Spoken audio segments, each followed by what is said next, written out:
All right. So my name is Jason Perry. Thank you very much for tuning in today. We are talking about how to bridge augmented into reality in my session today. All right. So again, my name is Jason Perry. I am the field project coordinator for ETC New York. And joining with me today are two people who should be very familiar to you at this point, Nick Gonsman, who is my counterpart, and Lowell Alcott, who is part of the genius behind this project. All right. So unfortunately, Rob, who's been doing a lot of these classes, could not be here today. So I am substitute teaching for today's session. And in the best interest of all substitute teachers, I am going to be showing a lot of video files to you guys today. The reason we're doing that is not just because I don't know what the hell I'm talking about, but also because a lot of the stuff we're showing off today is very difficult to explain in a basement in the middle of nowhere. All right. So what we're going to be talking about is we're going to be talking about how we interface the fantasy world with the real world. All right. So we've been dealing with all this stuff inside the computer before. Now we're trying to take that out into reality. And how do we get this interface with what's actually happening on stage? So we're going to be looking at a couple different videos. Just so you guys are aware, we are going to be talking about these videos after we play them. So I'm going to play them. It's going to speed through some topics. We're going to loop back around and kind of go through a lot of this stuff a little bit more in depth after we see the video and how it interfaces with a real space. And then also, just so you guys are aware from a technical standpoint, we had to crop some of these videos a little bit to make them usable for the most amount of devices that you guys are out there using. So if you see black bars around the videos or things like that, that is expected. If you have any problems with these videos, these are going to be part of our video series when that gets released with the augmented release. So if you need to look at these videos or want to see these videos again, they will be included in the recording of this session, but they will also be part of our video series when that actually gets released. All right. So let's go ahead. Give me a second to set the first one up. The first one we're going to be talking about is the Fixture Position Estimator tool, okay? And what this allows us to do is it gives us the ability to kind of triangulate the positions of light in three-dimensional space based upon known reference points in the space, all right? So let's go ahead and watch this video and come back and we'll talk about it a little bit. Augmented's FPE feature, or Fixture Position Estimation, automatically determines the location of your automated fixtures. Start by recording a few focus palettes and let Augmented calculate the positions for you. In order to get Fixture Position Estimator up and running, we want to set up a few things first. And the first thing is in my model space. I'm going to come into Edit. Every time you get a show file started, you are given 4 FPE points, and they will always show up in your model. We want to put those at known locations in our model and in our space. Basically, I want to make sure that wherever they are on my stage, they are actually in the exact same place in my model, because we're going to do all of our calculations off of those points. So I've already set some of these up. You can see a few of these red dots here, and these are points on my stage that I'm going to focus my lights at. So you can see 3 of them. I have another one that's kind of below my drum riser, and I've added a 5th one for a bit more accuracy, which is on my turntable. So we'll look at those in the real space. And I'm just going to hit done here. And it's probably a little hard for you to see, but in my real space, I have set out spike tape in those exact positions. So I measured it out, taped it down, and the next thing that we want to do is point all of the lights that we want to use the Fixture Position Estimation tool for at all of those points and record some focus palettes. So I've done that in advance. I'm just going to walk you through them really quickly. So the 4 channels that I've hung in reality here are channels 102 and 104 and 111 and 112. I'm just going to put those at full.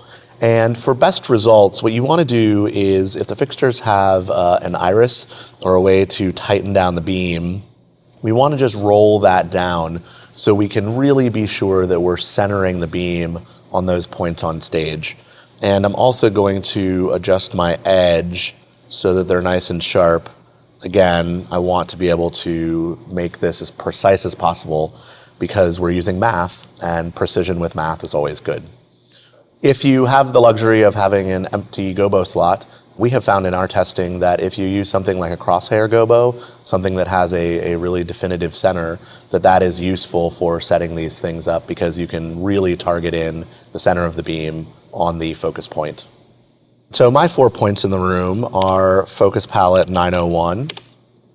So all of my fixtures are pointed there.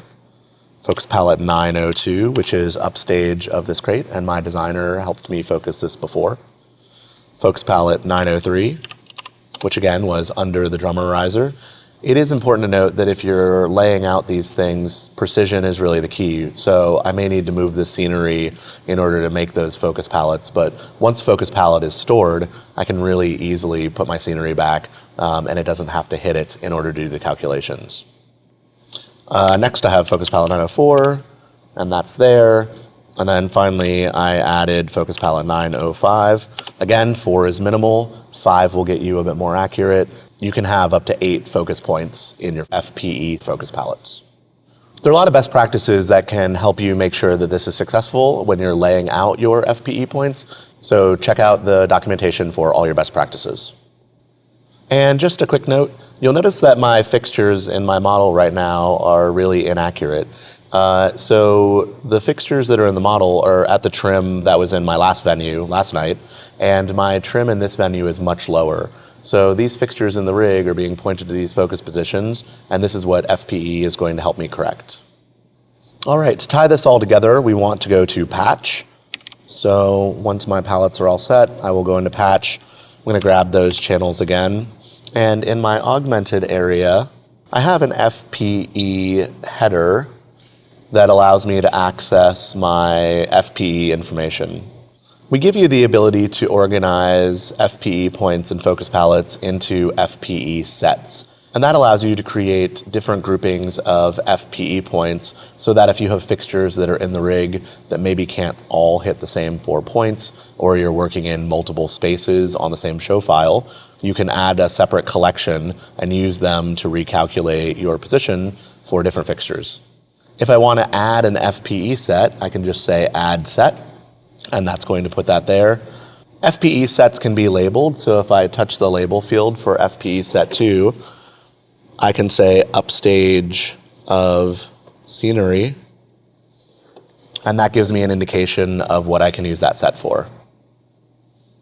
I don't need that set for today, so I'm going to go ahead and delete that FPE set, and I need to confirm that delete. When we want to locate our FPE points in our model, we can use the augmented editor and use our tools like move to position those into their proper location. But we can also make changes here in patch. So if I know that my FPE point 1 is in a specific place, I can double touch on that XYZ, and I have tools in here to put in my measurement information. For now, I'm just going to touch off of that. Again, by default, we give you 4 focus points. If you'd like to add additional focus points for accuracy, you can say add FPE point. That will show up at 0, 0, 0 in your model, and you'll notice I get a little red dot there. Again, I can reposition it to where I want it to be in my real space. For now, I'm going to delete my FPE 6 and confirm delete. Again, by default, when we give you your FPE points, we assign focus palettes to them, and the defaults are focus palettes 901, 902, 903, 904, and as you add additional focus points, we'll continue to add on to that. But these focus palettes can be any number you choose. So if I double hit and type in 1202, that's now referencing that focus palette for the information. For now, though, I want to make sure that that's back at my focus palette 902 because that's where I've recorded them in my show file.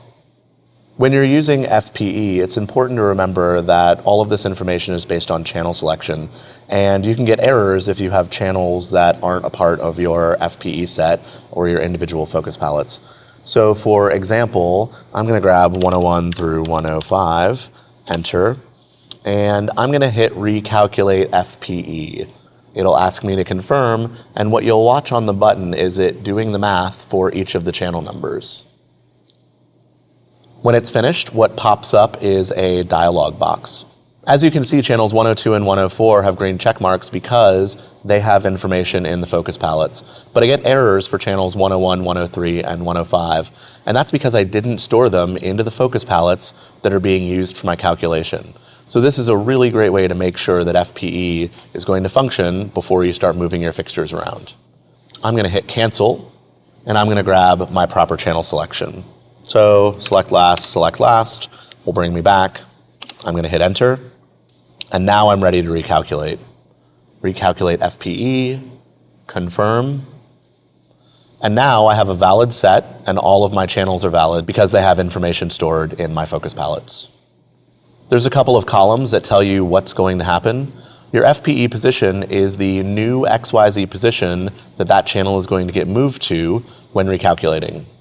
Your position change is a useful field because it shows you the difference between where your fixture is currently located in the model and where FPE wants to reposition it to. The same for FPE orientation. This is the current orientation of the fixture and what changes are going to be made to our orientation. And as you can see, there are no orientation changes for this FPE calculation. So if we're ready for FPE to recalculate our fixture positions, I'm going to say accept FPE changes. And you'll notice in my model that it dropped them to the proper height. So now I'm just going to go test that this worked with click to focus. I'm going to go back out into live. I'm going to grab those channels and put them at full. I'm just going to put my iris back to full so I can see these beams. And now using click to focus, I can see that they are all accurately going where I want them to go because the console has properly calculated their location in space based on the information I've given them. As you guys have mentioned, and I heard this question as I was coming in, talking about how many FPE points you need for your presentations.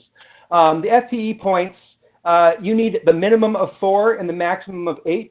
There is a portion where you start to getting a little bit of diminished returns when you start adding them in, either because of user error or just the amount of time you're putting into these sort of things. So we find, in general, 5 is a nice little sweet spot of how many FPE points gives you the best things. Again, 4 is the minimum. You can get away with 4. 5 makes it a little bit better. Once you start getting 6, 7, 8, it can be useful, but sometimes there's a diminishing returns when you start getting into that many different points. Hey, Jason, if I could just jump in there for one quick second on that. Absolutely correct. You know, one of the things I found is as I've been going around and trying these in multiple different spaces, I normally just start with 4. If I want a little bit more quality, or if I have an issue with a fixture, there's so many variables in this that, you know, there's no yes, 5 will always work for you, or yes, 4 will always work for you. So my recommendation is start with 4, see what it looks like. Having some issues, try to add in a 5th. And yeah, I would say, you know, the name of the game here is trying to get you up and running as fast as possible. If you don't have to build that 5th, 6th, 7th, 8th point unless you need it, don't really worry about it. Yeah. Nick, you had said you had queued up the video. It would take me a second to kind of put all this stuff together. Can you jump to the section where we were? I don't know where we left off. Is that something you can do with your system? Yeah, give me just a little bit to get that guy. I'm going to see if I can get it queued up. It might be a little bit lower res, but we'll see if we can get back and swinging. Cool. While he's getting set up, I'm going to answer a couple of these questions here. So we had, do all FPE points have to be on the ground, or can some, say, be on top of a platform? The answer to that is put them pretty much wherever you want. When we get to the sharing screen, we'll look at that a little bit, and I'll kind of explain that a little bit. Nick, can you make me the host? Oh, sure. Okay. Can do. There you are. Excellent.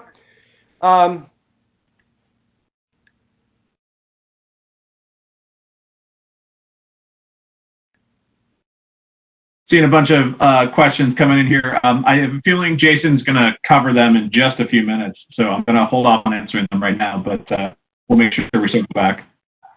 Yeah, so what we want to take a look at, this is the show file that we've been playing with the entire time. So this is our fashion show file. Again, you can download these from our website to kind of play with them a little bit. But you see, right off the bat, we have these 4 little cubes along our space. All right, they come in when we first set up our show. They come in logical square orientations. So if I take a look at my overhead view, you can see they end up a little under 10 feet square around our origin, which is right here. All right. So if we want to add or change or anything with these FE points, we're going to go into patch. All right. And you see, as we kind of go in, each fixture automatically comes in as part of FPE set 1. Okay, so you see all of these individual fixtures are coming in automatically as FPE set 1. By default, they end up in this little under 10-foot square. And by default, they come in as focus palette 901 through 904. In a lot of instances, when we are setting up our show, we might not have individual points that every single moving light in our rig can hit every single time, okay? So maybe you have a front of house setup that can't hit an FPE set that's upstage. You know, maybe there's something on stage that can't hit downstage. So what we allow you to do is say, okay, maybe channel 31 is in a position that it can't match things with everything else. So I can add a second FPE set, and I can label that FPE set to say front of house. All right, so now I have 2 FPE sets. One is FPE set 2 is assigned to channel 31, but if we go to a different fixture, we can see, okay, is this assigned to set 2 or set 1? All right. So once we have these FPE sets all built, we can then say how many points do we want to use them for. So we have 4 points here. We can add a 5th point, and again, automatically defaults to 905. But you see now it's defaulting to our origin, like when we're adding scenery or anything like that to our set. It's defaulting to our origin. Now, if we take a look in Augmented World here, you can see I just added this 5th point, but there's no 5th point on our image. Why is that? That's because this is at the origin, and if you guys remember this set, there is a 3rd dimension we're dealing with here. That means that this FP set is actually underneath the stage right now. How would I go about fixing that? All right, because it's very hard to focus lights 2 feet below the stage. One way of doing it directly from patch is by just clicking on the XYZ coordinates, and now we can say, okay, I want this 2 feet up in the air. Click the button. And now we can see that because now we have moved this up to the edge of the stage. All right. That is one way of going about doing this, but this requires you to measure everything out to every little last point. One thing that we're going to be talking a little bit about is about trying to choose your FPE points wisely. In the video, Nick was talking about trying to make sure that they're hitting known objects. Before we stopped playing the video, we saw that some of the stuff was actually behind the set, but they had moved the set, pointed it, and then put the set back into position to those boxes that were on the upstage left side of the stage. That is one way of doing things, but I know a lot of you guys are in your own venues all the time. You guys, some of you guys are touring, some of you guys are doing different things, but if you own your own venue, you're going to want to try to take a look at your FPE sets and figure out, okay, what are things in my theater that are not going to be moved and are not going to be obstructed, if possible. Obviously, this is something that can change from production to production, but the idea is you don't want to try to reinvent the wheel every single time that we're trying to do these FPEs, because a lot of times, I know coming from different venues, you're dealing with one-off events. You're dealing with things that might come in and out very quickly. Maybe you don't have time to draft your entire lighting rig every single time, but you do have a drawing of the space that you can use for every single production.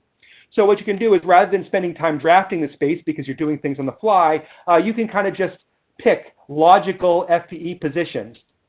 And so we're going to look at that right now, okay? So right now I have these FPE positions that are off in La La Land. You know, maybe I've spiked them down and they are a real position and with spike tape on the ground, but maybe not. Maybe this is just where the fixture, where the console decided to put it. And so what I'm going to do in this instance is I'm going to go into edit mode now. All right. So now I'm looking at this in edit mode, and now I can move these these FPE points as if they were any other scenic object. So I can go ahead and I can drag this point over here, you know, and I can try to line this up with an actual piece of architecture in my space. All right. So if I'm in a known venue at all times, maybe I'm looking at, okay, so the proscenium arch is probably not going to be moving at any point in my production. Maybe if I'm a venue I've lost at portals and things like that, maybe it will. But for the most part, for a lot of you guys, the proscenium arch is a known place, a known location. It's easy to focus lights at the four corners of the arch. You know, it's easy to focus lights at a stairwell in the stage. These FPEs don't have to be on the stage for them to be effective. You know, they could be a specific seat in the audience. They could be something that's off stage, like a part of the line array or something like that, that you can kind of focus in on. The point is, we're trying to find known locations that aren't going to be moving between different productions if we're dealing with the same venue.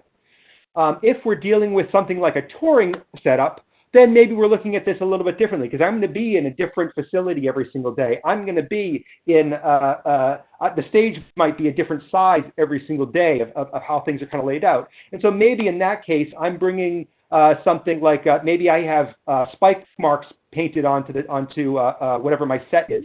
Maybe I have things like that. And the idea is to really kind of think of trying to do the least amount of work for each stop on your tour or each event that comes into your venue. You know, that's where the real power of this is going to rely on, and not specifically having to put on all the forward work we were talking about in a lot of the previous classes. All right. Excellent.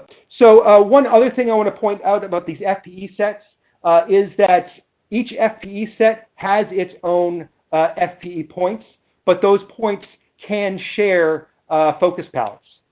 Now, when I was looking at my FPE sets before, let me see if I still have it up here. FPE set 1 and FPE set 2 both rely on focus palette 901 through 904. What that means is if I have, I think it was channel 31 was in FPE set 2 and channel 30 was in FPE set 1, those both are sharing the same focus palettes. Now, in a situation where those focus palettes are the same in real life, it means I have to move 2 FPE points every time I move that. So let's say this fixture here, this is actually going to be 2 FPE points. So we want to make sure we move them together in order to get them to move to the right position. You know, the reason why there are different FPE points and that can share the same focus palette is sometimes these two are not focused in the same place. You know, we can make focus palettes that are fanned out arrays. We can make focus palettes that are in front of house or pointing in one direction and back of house or pointing in another direction. So if you want to just make focus palettes 901 through 908 be all of the FPE sets, and then in the focus palette, that's when we start saying, okay, this light is pointing over here, this light's pointing over there, this light's pointing over here. You know, so we can kind of divorce that idea of the FPEs and the focus palettes, just like you can inside EOS console, if that makes sense. So just be aware, if they're sharing both the position and the palette, you have to move all of the points at the same time, and they both have to match for it to make sense. If you are doing separate focal points from using the same FPE or same focus palettes, then you can kind of move those separately. All right. Excellent. So that is what I have for the FPEs. We're going to take a look a little bit deeper at the very end where we can see kind of all of this come together. But this is kind of an interaction. Nick, do we have the ability to play the rest of that video? Yeah, I can try uploading it, and we'll see how it goes. While he's doing that, a couple of questions for you, Jason. Yep. One, are the FPE points different or the same from the targets used with the Focus One tool? They are different. So when we start off our new set, and that actually brings up a couple points. When we start up our new set, it shows up with these four red dots, okay, or red squares as it may be. We can then move those around. These are kind of ruled through our patch menu, okay? So when I add FP sets, when I add FP points, these are all done through our patch menu. One of the things you have to be aware of with that is, just like with the fixtures, if we start making adjustments to things that are being controlled by patch, those are not going to be something that are undone by our little restore point here, okay? Because just like the way the fixtures work, when we start moving things around in space here, it is automatically updating it in our patch. So if I leave and I say don't revert the saves, you see this FPE point still exists out here. So it is divorced a little bit from Augmented in the way it handles it. So it is a different object than the reference points that we'll be looking at a little bit later in the presentation. All right. And the only way to add these points is through the patch menu. Absolutely. Awesome. And then, do you need to use FPE if you bring your set and lights in from Vectorworks, or is it only when you don't have a venue drawing? Okay, another good question. So it can be used in conjunction with each other.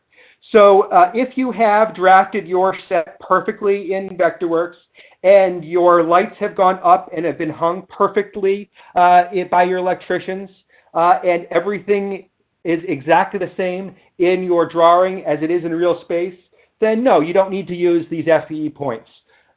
There are lots of reasons why you might want to use these things to kind of calibrate your information.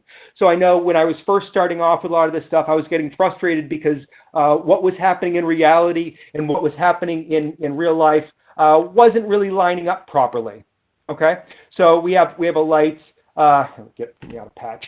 So we have a light, and we turn on that light, and we point it over here, and it's not really matching what's going on in reality. And the reason for that is maybe the electrician hung the light cockeyed a little bit. Maybe it is maybe a foot or two in one direction or another.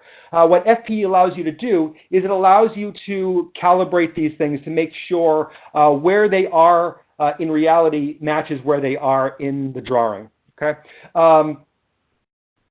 One thing that we see a lot of, as people are kind of playing this a lot, is that maybe they do all their pre-production using the Vectorworks model.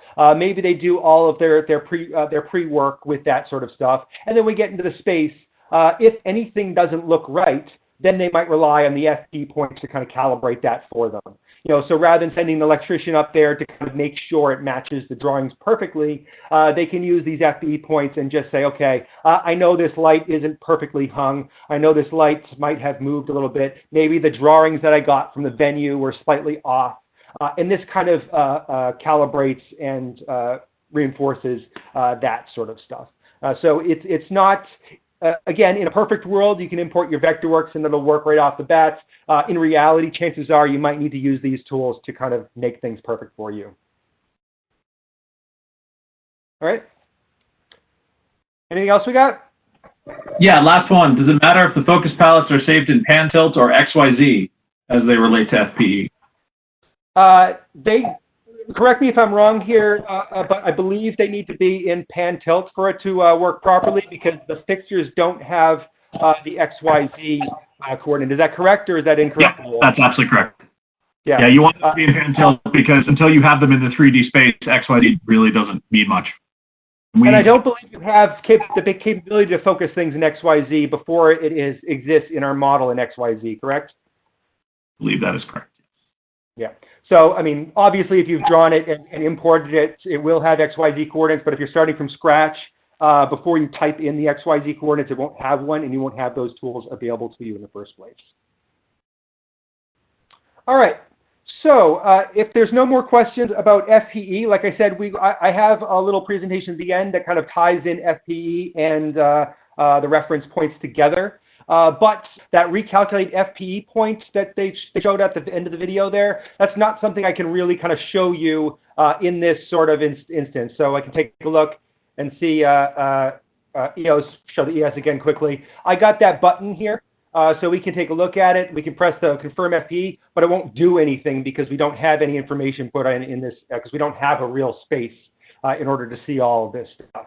All right, so as Nick had mentioned in the video, because I don't have any of that information in there properly, because I don't have a real space, it just has this little X mark saying it's not valid information. If I did have a real venue and I could build all of this stuff for real, we would see those check marks and we could accept or decline those changes as we saw. All right, so let's go ahead and stop sharing EOS for a second. So you can go back to my ugly mug. And then also, let's start our new video and give this one a shot. The first thing I want to do is put some AR targets into my model, and then I'm going to get them printed out and put them in the exact same place in reality. And this will allow my phone to know exactly where it's located in our model space. So I'm going to go over to edit mode. And I want to add a reference point. So I'm going to come into my hierarchy and click Create Reference Point. Reference points have a special property, which is image. And image will allow us to pick one of the provided AR targets and put that in the model. So I'm going to click on that, and I get my dialog box that says Choose My Image. And for this one, I'm just going to choose Reference Point 1. And there are 10 reference points available. You can use each one once anywhere in your space, and you can use multiple reference points, and that will increase accuracy as your phone scans across and recognizes more of those points. You also have the ability to pick what size paper it's going to be on when you print it. By default, I'm just going to use letter. I'm going to hit OK. And as you can see, I get the image that I selected right on my deck. Now, one of the things that's really important is making sure that this is in the exact same place that I'm going to place my reference point. I'm going to place my AR target so it's aligned with one corner of my origin, which is my plaster line and my center line. So I'm just going to drag that up there, and I'm going to move it over this way, and that lets me determine where that is. So not only is location really important, but the orientation of this image is really important. And you can see that right now, the bottom of this target is facing downstage, when in reality, I'm going to place that target upstage. So this is where your quick rotation tools come into effect. I want to rotate this around my z-axis, which is blue. So I'm going to come over to my blue and click the 90 rotate twice. And now I've got my AR target exactly where I'm going to place it in reality. Again, you can add multiple reference points that are AR targets. Something like this one could be portable. I could put it out when I need it and remove it from the space when it's performance time. But I might also want to mount one behind scenery or on the upstage wall of my proscenium, because I can scan in at those locations too. So I've hidden one of these AR targets on the upstage side of my scenic box. And so I'm going to orient my camera so I can see that. So I'm going to create another reference point. And don't forget that you can change labels on these. So I'm going to change this to be AR target upstage. And again, I want to assign it an AR target image. So for this one, I'm going to choose reference point number 7, because that's what I have taped upstage. I'm going to keep it letter and hit OK. And now I'm going to move it around, and I want to rotate it along the x-axis. So I'll click it to flip it up, and I'm going to want to rotate it a little bit. And to get these things aligned with your scenery might take just a little bit of effort. But the thing to remember is that as you're placing this, you want to make sure that it's positioned in reality in the exact same location away from the origin as it is in your model. That's really important, because if that isn't aligned between model and reality, your fixtures won't line up. So with that in the proper location, I'm going to go ahead and hit Done Editing and apply my changes. So I need to get these images out of the console through a printer so I can set them up in reality. So I'm going to put a thumb drive into my console so that I can get these PDFs off. And we can go into our export menu. So in Displays, I'm going to go to File and Export. And you'll see down here we have our augmented reference point images. And I want to select my destination, which is my thumb drive. And when I hit Select, I get the same dialog box that I had when I was placing these items in my model. So I can select which reference point I want to print off. So I'm going to say 7 for Upstage. I can select whatever paper size I'm going to be printing on, and that's going to export that to the thumb drive as a PDF. This dialog box stays open, so if I want to do another reference point, I can go ahead and click on that, select my paper, hit Export PDF, and you'll see that it will have put it on my F drive. And then when I'm done, I can hit Close. The next thing I'll do is I will take my PDFs to a printer, print them out, and start laying them out on my stage. By leveraging the power of augmented reality, the EOS Remote app goes to the next level with the new Focus Wand feature. Let's learn what is required to set up and take advantage of this powerful new remote focus tool. So we're here in our space now, and I've printed out our AR targets that Nick gave us on our thumb drive earlier. I printed these on cardstock, but you could also print them out on regular paper or heavy-duty paper attached to masonite so that it might last a little bit longer, whatever works for you in your space. So I'm going to go ahead and place this here on our stage in exactly the same place that Nick put it in our model. I want to make sure that's lined up as closely as I can. I've already placed the second AR target that Nick put in the model back here behind the crate. So this one is useful because it's out of view of our audience, and I can leave it there all the time. The reason I've spiked this one is because I can use it for focus and rehearsals, but I'll need to take that away for performances. Now that we have our AR targets in the correct location in the space, we're going to open up our app and see how that can help us. So this is an app available on iPhone or Android. So I have an iPhone here, so I have the iRFR app. On Android, it's called ARFR. So I'm going to go ahead and open up my app here. And under the ML Controls tab on the app, if I go to our new wand function over here, we can see that the camera opens up. And the first thing I need to do is scan in to our system. So I'm going to come down here and scan our AR target. And you'll see we get a blue pin there. The arrow at the top is indicating the top of the target, which also has an arrow, so we know we're in the right orientation. And what this allows me to do now is I can look up into my rig, and the software is going to put a bounding box on all of the lights in my rig. I can select them here, so I'm going to grab 102 and 104. And I can also deselect fixtures here. I can double tap to only select one fixture, just like in the software, etc. So I've got 102 and 104 selected. So from here, I can swipe up or down for intensity. So I'm going to swipe down to turn those off. I can swipe up on the phone to turn those back on. I can zoom out if my fixtures have a zoom parameter, and zoom in using the phone. I can also use the full IRFR functionality as well. I can change to any other menus, control their color, their gobo, etc. I'm going to go back to our wand. And with those fixtures selected, notice at the bottom I have wand chosen. I can point these fixtures and hold that button. And I can use this like a laser pointer to move the fixtures around in my space. I can also set a height. So if I set it on this box here and I need to hit somebody up on top of the box, I can set my focus height over here. I'm going to say about 8 feet since those boxes are tall. And I want to hit a person standing on the box. And now when I move it, when I put it at the bottom of the box, it's at that height. We can see the shadow on the wall of someone standing at that microphone. The other great feature on here is the Find Me feature. So I can choose that and press the button. And that is going to point the lights at the phone. The Find Me feature will always go directly to the phone, not utilizing the focus height.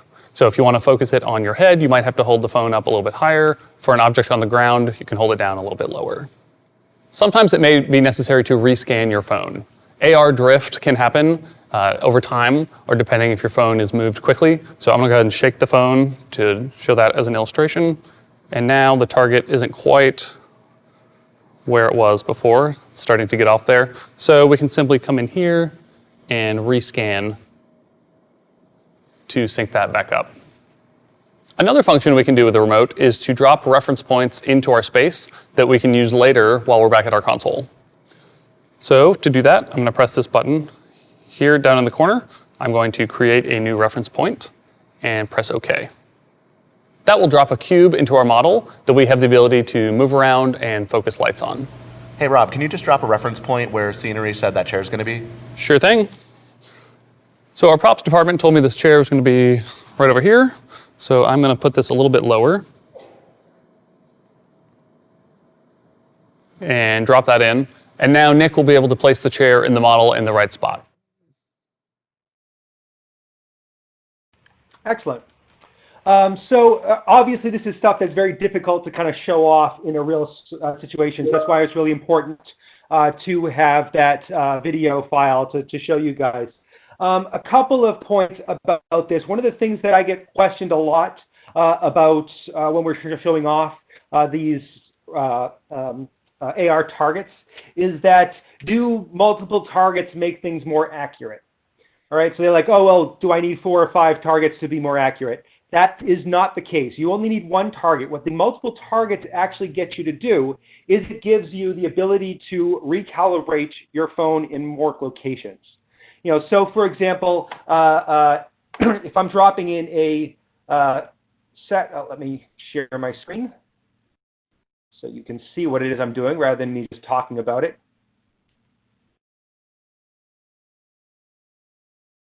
All right, so now we're back to our grid here. I go into edit mode. And I have a reference point that I want to drop in. Let's go ahead and drop in a reference point. Bring it up where we can see it. And we'll drop in an image, okay? So we have this nice little person, the stage manager location. Now, let's take a look at this one here. So right now I've got these 2 reference points, the 2 AR targets on our stage, but they're right next to each other. You know, it doesn't really help us at all to have 2 this close. You know, because I'm going to scan into this one, and this is all about keeping your phone calibrated. You know, it's not looking at these 2 targets and figuring out, okay, from this one to this one, I must be standing here. It's saying, okay, from this target, I am at this angle, this rotation, and this distance from that target to figure out where your phone is in 3-dimensional space. All right, so that's part of the reason why it's really important for us to make sure that all the paper sizes are correct, everything's printed out to the right size, because it is the phone on the camera on your phone is looking at that QR code or AR target or whatever you want to call it, and it is extrapolating based on the angles and size of that where the phone must be to be looking at that image. All right, so having more targets doesn't necessarily make you more accurate, but what it does buy you, it buys you the ability to say, okay, this target here wants to be all the way down this side of the stage. And so as you saw on the video, as Rob was moving around, it was starting to lose a little bit of consistency. It was losing its where it is in real life, okay? So the reason for that is because we are using Android and iPhone technologies. And depending on which Android and which iPhone you have, it may or may not be strong enough to be able to continually hold that proper orientation at all times.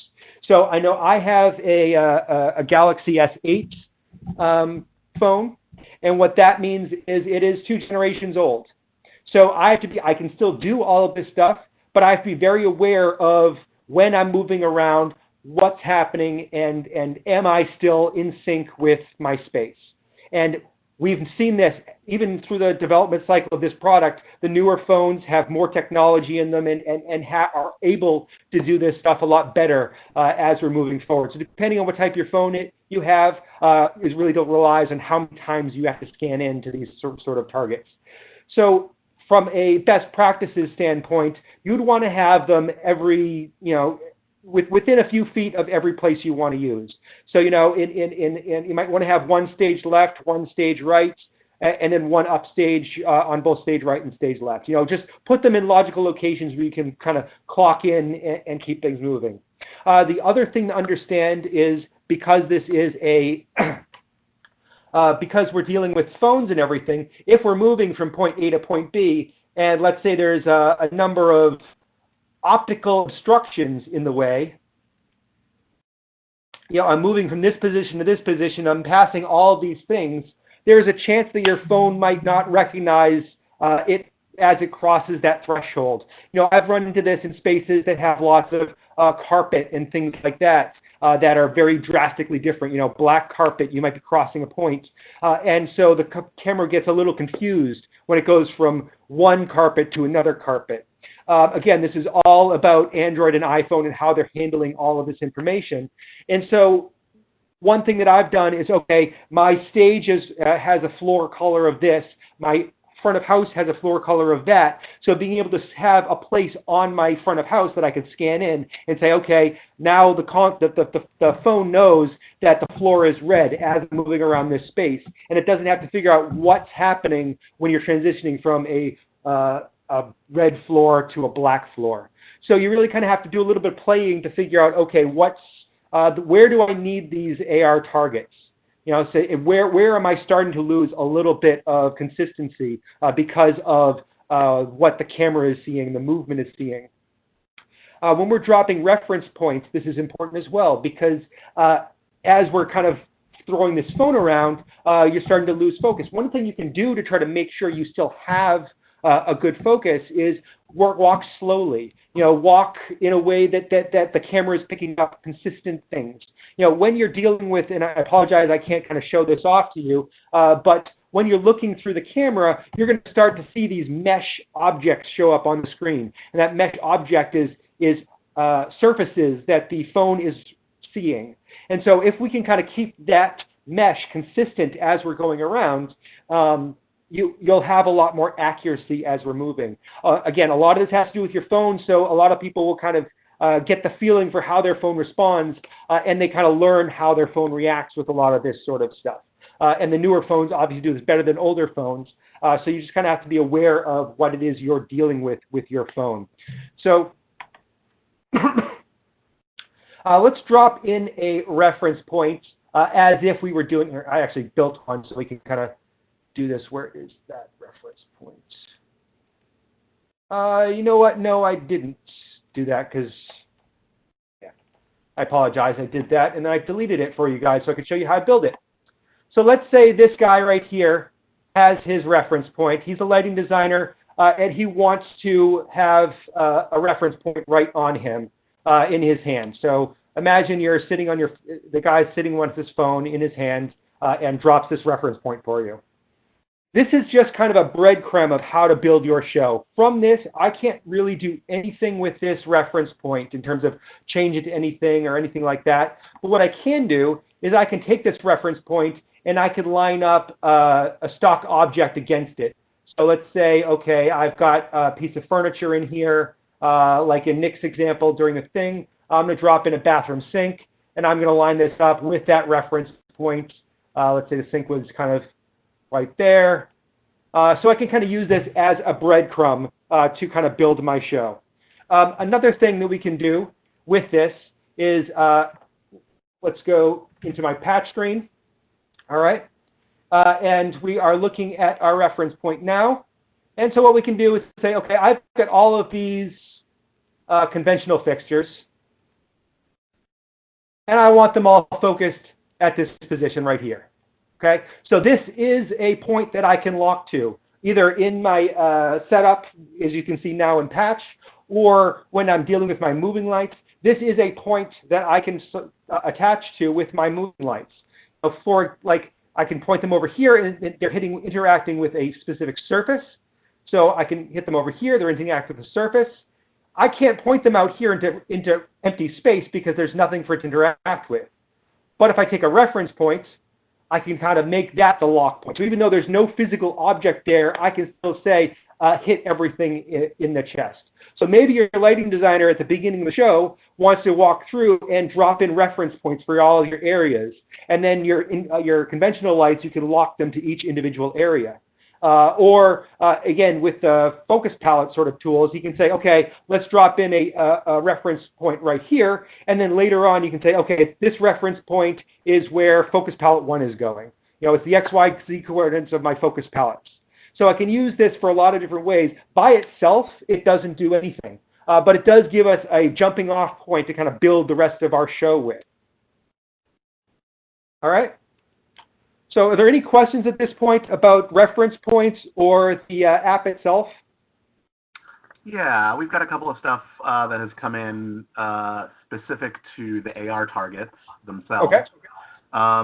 The first of which is laminating the AR targets. What does that do to their usefulness, their effectiveness? Okay. So it's something that I don't necessarily advise it. Laminating targets can create reflection and things like that can make the phone a little bit difficult to scan in, you know, depending on what lighting's happening on stage. One thing to be aware of, and one of the reasons why we're talking about these tools as not something you're using for show, is because a lot of this has to do with the camera, as I mentioned. You know, so if we're dealing with reflection and shadow and things like that, it can make it hard for the phone to be able to scan into these AR targets.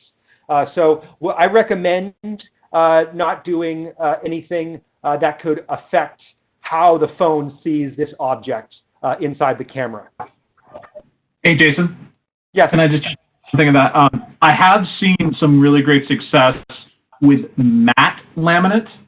Yes. But it is glossy, so it's hard to find the matte stuff. But we found some, and it still lives in my backpack. So that does actually work quite nicely. Now, you point enough lights at something, you're going to get a shine on it no matter what. But the matte stuff does work quite nicely. Yeah. And also like the media you're printing on and things like that. So again, this is all about your camera and how your camera is seeing this image. It doesn't matter if you print this on papyrus or anything, as long as the camera can see what the hell's going on. All right. Yeah. Great. Any other questions we got? Yeah, a couple of other questions regarding the targets. Yep. Is color important for the reference targets? The Yes. ones that are full color versus black and white, or is black and white acceptable? Yes. So color does matter on all of these targets. One of the things you'll notice is we have a couple of AR targets that we were starting to show off in the very beginning that were, I don't know if you guys can see this in the small thing, but they're very cutesy and beautiful and everything, and they're great. But I find that the black and white, basically QR-looking ones, tend to be easier to scan into. And a lot of this has to do with we don't necessarily have color going on consistent color going on stage. You know, a lot of times backstage is blue, and so when we have a blue target, sometimes it can be a little bit difficult to scan in. So we have a series of these very pretty cutesy ones, and we have a series of very mechanical-looking QR code-looking ones. So, and I would just like to say that getting Apple, Android, and ETC's marketing department to decide on 10 images is 3 weeks of my life I will never get back. Yeah, so I mean, I usually start off with the QR code looking ones because I find it a little easier to scan into with my phone. Again, I have an older phone, but all of them will work for you. But color does matter. You can't do a black and white with the blue image and have it work well. Thank you. Do you need to set the AR targets before using the other functions in the RFR remote? So yes. So I mean, yes, with the caveat. So the Magic Wand tool and the Find Me tool, that stuff requires the console to know where the phone is in three-dimensional space. The way it understands where the phone is in three-dimensional space is through these AR targets. So you do need to kind of set it so that the phone can calibrate and the console can calibrate where the phone is before you can use any of the advanced tools that are in the AR, RFR, and IRFR apps. Excellent. A couple of more things regarding AR targets. Does each AR target have to be a different image, or can you pick the same image for all the targets? No, everything has to be unique. That's a good question. The reason for that is the phone doesn't understand which little QR code it's scanning into. So it needs to know exactly where it is in three-dimensional space. If you have 3 of them, the phone doesn't know if I'm scanning into the one upstage, downstage, or backstage. And actually, when we're laying these things out, let me go into edit mode again here for you. When we're laying this thing out, and I try to change this to something that already exists, you can see it's italicized, and it won't let me. All right, so in your rig, you can only have 1 of each one of these types. And that's why we give you 10, because it gives us the ability to give you 10 different AR targets in your space to be able to use, which hopefully is enough. But I'm sure a lot of you guys are already thinking lots of different scary things. Well, and like we say all the time, like, this is just the beginning, you know. Let's get 3.0 out. Speaking of all 10, can you export all the reference images at once to print a set of them? Or how do you deal with that? No. So at once, no. But what we have is when we go into our outputs, export, plot point images, say where they go. Now, you saw this in the video where this pops up. If I want to export all of these, I can go ahead and export this as a PDF. It says at the bottom that I exported that PDF to this location, but it doesn't take me out of this dialog. So I can go ahead and say, okay, 2, export, 3, export, and then just work down the list. Now, one thing to be aware of is these are not tied to your show file, so I can print out one of these things, put it on my flash drive, and do it once, and then every single time I print it out, I just pull up my flash drive, plug it in, print it out. You don't have to do this for every single show file. Target 1 is the same in one show file as is in another show, is on another show file. And yeah, then just close out of this. I think that's it, is I did it once, and now those files just live in a folder for me to access whenever I want. So I think that's a good point, Jason. Yep. Kind of moving on to some of... Hey, Nick, sorry, let me just jump in on one thing on those. The one thing we just need to really stress here is when you print those, you do need them to be the exact size. So do not make any modifications to scale or anything like that. And the reason for that is, when the phone is scanning this, it is actually looking at the relative size as in how far away from it you are.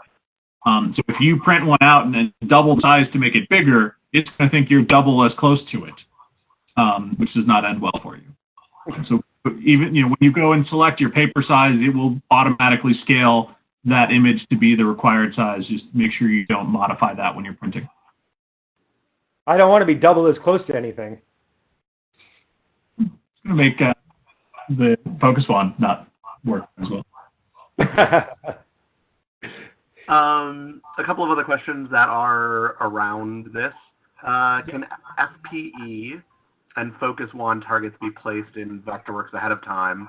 And I'm going to add to that reference point. All right, so we're going to be doing a lot of this Vectorworks tools in the next class. I am not aware, Lowell, can you tie into that? I don't believe that's the case, but I believe...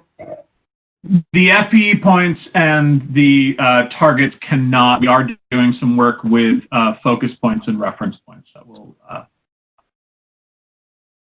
But I've seen rather creative things of people making fake fixtures and putting them into export from Vectorworks, using that as a placeholder for where one of these points will be. Yes, we have a very creative user base. Yeah. Just 2 more, and then we'll be ready to move on. early on, there was talk of making some of these AR targets deliverables from ETC. Is that something that we're still looking at, or what are our things on us making those available as opposed to you just printing them at home? Yes, absolutely. There are going to be some nicer made ones on I can't remember exactly what the material is, but it's a nice rugged material that we will probably make available in our swag store. And any new console after we release 3.0 will ship with the full set of 10. So you can print your own, you can buy some of the nice ones from us, or you can buy a whole new console and we'll throw them in for free. That's very generous of us, yes. And then finally, before we move on, Jason, are there certain phones that just won't work at all with this? Do they need to have AR capabilities built into the phone?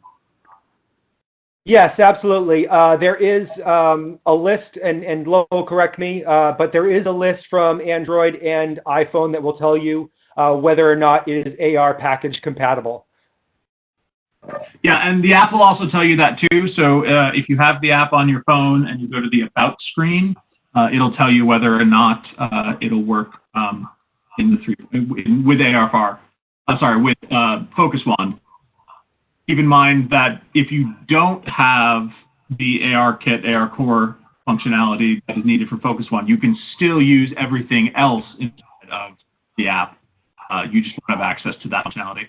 And I will also throw out the caveat that the ETC pad, in its current provision, does not have the AR Kit, AR Core. So while it'll still work for all of the other tools, it will not work for Focus One. Very good. That's what we have for questions right now. Ready to move on when you are, Jason. All right. So as I mentioned in the beginning of this presentation, it's very difficult to kind of show off a lot of these tool sets in our existing world. But I'm going to give it a shot anyway because I'm a glutton for punishment. So give me 1 second to kind of set all this up. But what we're going to do is we're going to look at how this looks in a setting, and I'll also talk a little bit about how I kind of use these tools in conjunction with each other as a way of building a lot of different items. All right. Let's go ahead and give this a shot to see if this works. Great. So what we're looking at right now is a view of my setup. Okay. So let's go ahead and adjust my camera so you can see what it is we're looking at. All right. So what we have here is... Whoa. You're going to gloss over the fact that you have an augmented TIE fighter? I don't think so. Yes. I did make sure, for your sake, I made sure that I now modeled the TIE fighter into the space. So I'm going to try to do this nice and dim because it's bright as hell on camera. Okay. So what I have here is I have my setting set up as accurate as I could. And one of the things that I found, and a lot of the things that we've been talking about with this tool, is that we have to put a lot of forethought and effort into the front end. And absolutely, that's true. You want to be able to put in and draft your space and all this sort of stuff. But I personally, I come from a live event background. I work in corporate events. I worked in parties. I worked in concerts. A lot of this type of world does not have the capabilities of being able to have a full draft on stage. I don't walk into a space and know exactly where my lights are going to be hung. And so when Lowell first introduced us to this this fun concept back at USITT, I was like, this is really cool, but I have no use for this garbage. You know? Because a lot of this didn't translate to that sort of stuff. And in the beginning at USITT, a lot of that stuff did not. In all fairness to Lowell, that was still very early on in the process. Now, as I started using this more and more in the real world, I did a lot of things with tabletop trade shows, okay? And everybody wanted to see this fancy new augmented tool in these tabletop trade shows. And so I would make sure I got to the venue super early so I could, obviously I didn't have a drawing of whatever warehouse or shop or convention hall I was in that day. So I would bring my laser pointer and point things around and draw my thing and spend a lot of time kind of building all this stuff together as I was taught. However, what happened was I worked an event towards the end of last year where I ended up not having a laser measure. I had forgotten my laser measure. I called my local rep and said, hey, can you bring your laser measure? He forgot the laser measure. And so I'm sitting here in a space trying to figure out how the hell I'm going to make this stuff work without being able to map my space out.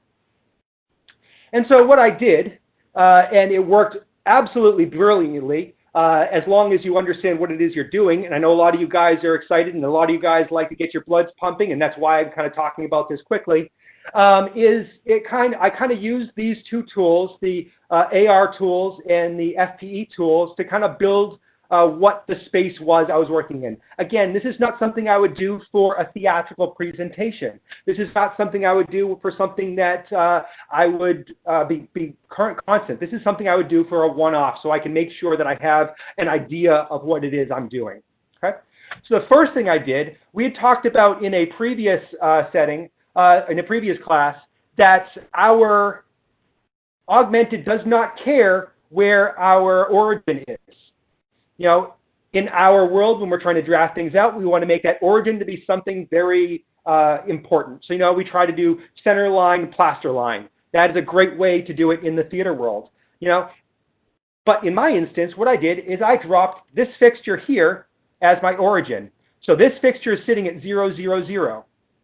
What that buys me is right off the bat, I know exactly where this light is in three-dimensional space because I'm building everything else around this light, okay? And then I dropped in a little AR target right in front of that.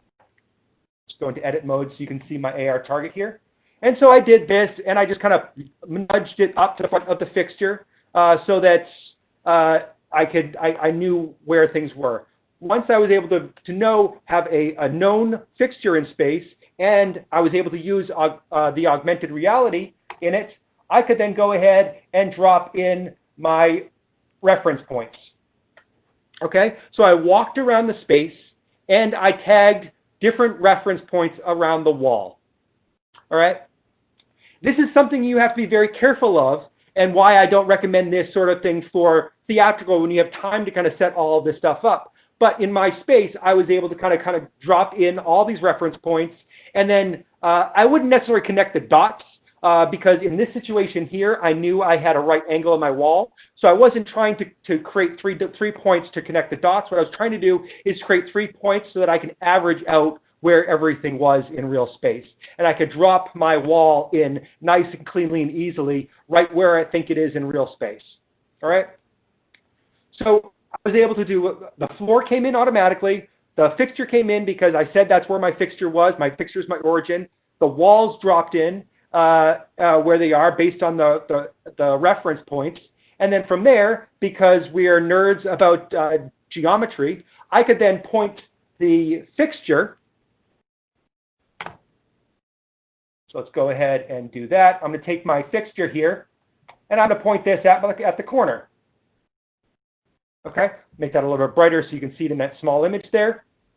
So now I've got 2 known planes, and now I can drop the ceiling down to the point where the walls and the light intersect with the ceiling.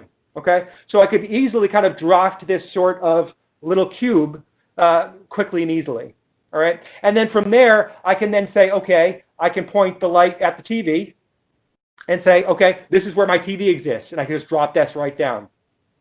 And so it's very quick and easy to kind of lay this stuff out. Getting all this stuff put in ended up taking me about a half hour total. You know, and when I measured things afterwards, it was about 3 inches off. Now, obviously, I'm in a really small space. When the space gets larger, that difference becomes larger because, again, we're relying on our phone to be accurate. I did have to redo some of my reference points as I was doing this thing out because I would kind of drift a little bit.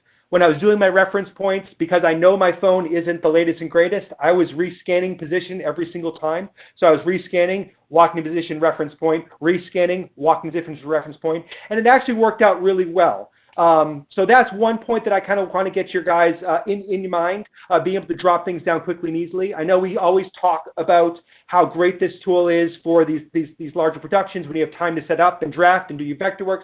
But I know a lot of people, especially in my world, in the live event world, where we have a few hours before setup, we might not have the infrastructure to be able to do something like that. But we can still kind of use geometry and figure out how to use a lot of these tools to be able to make things work really nicely.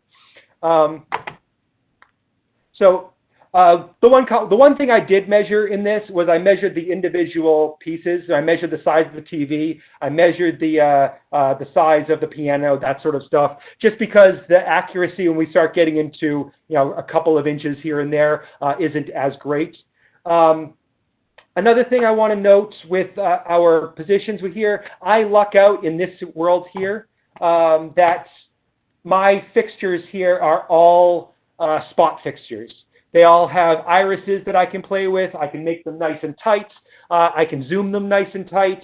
That is an ideal situation. Like Nick said in the video, if I have a gobo that's got a center point on it, whether it's crosshairs or whether or not it's just some sort of breakup that has a nice center point, that makes things a lot easier to get this as accurate as possible. If I'm in a situation where these are wash lights, we can still do a lot of this stuff, but it's a little bit more challenging. We have to kind of focus wash lights like they were conventionals. Ideally, you want to have a team member who's standing on stage trying to find the center of that light and trying to get that to be what the point is you're kind of focusing to. Because it's very hard from a programmer's perspective to find the exact center of a light that does not have a hard edge beam and is coming in at a skew angle the way most lights are in the theatrical world. So I recommend, if you are dealing with wash fixtures, to try to have team members and realize that you're going to have to do some tweaking to those things to make sure you are as perfect as possible. Again, accuracy really matters when we're dealing with the FPEs. And one thing I kind of failed to mention as we're going through here, I have two fixtures in this setup. I've got a fixture here and I've got a fixture here. This fixture, like I said, was dropped into our origin, so I knew exactly where it was. And then this fixture, I used FPE points. And you can see around my space, I have a couple of random FPE points around my world. And how I chose these FPE points in this instance was kind of arbitrary. Again, I was trying to think of a situation where I didn't really know what was going on around me. I wasn't able to map to different specific points in three-dimensional space because I don't really know the room. I've drafted out a couple walls, but I don't have any other reference. And I won't be able to do FPEs from reference. But again, I know where this light is, and so what I was doing is I tried to find places where this light intersects with a plane. And so I just dropped FPE points along my planes that this light could hit. And then when I recorded my focus palettes, I went into live here and say, okay, this guy right here, again, we can snap to these different reference points. So I can say, okay, here's focus palette. And then I take this light and I manually focus it at, I got both of them selected. I can manually turn and focus this at this position. So where this position exists in real space didn't really matter for this quick down and dirty sort of thing. Again, if we're dealing with theater, I don't want to do this.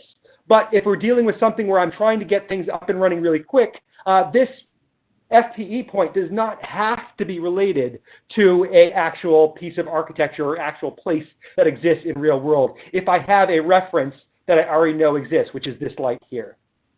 All right?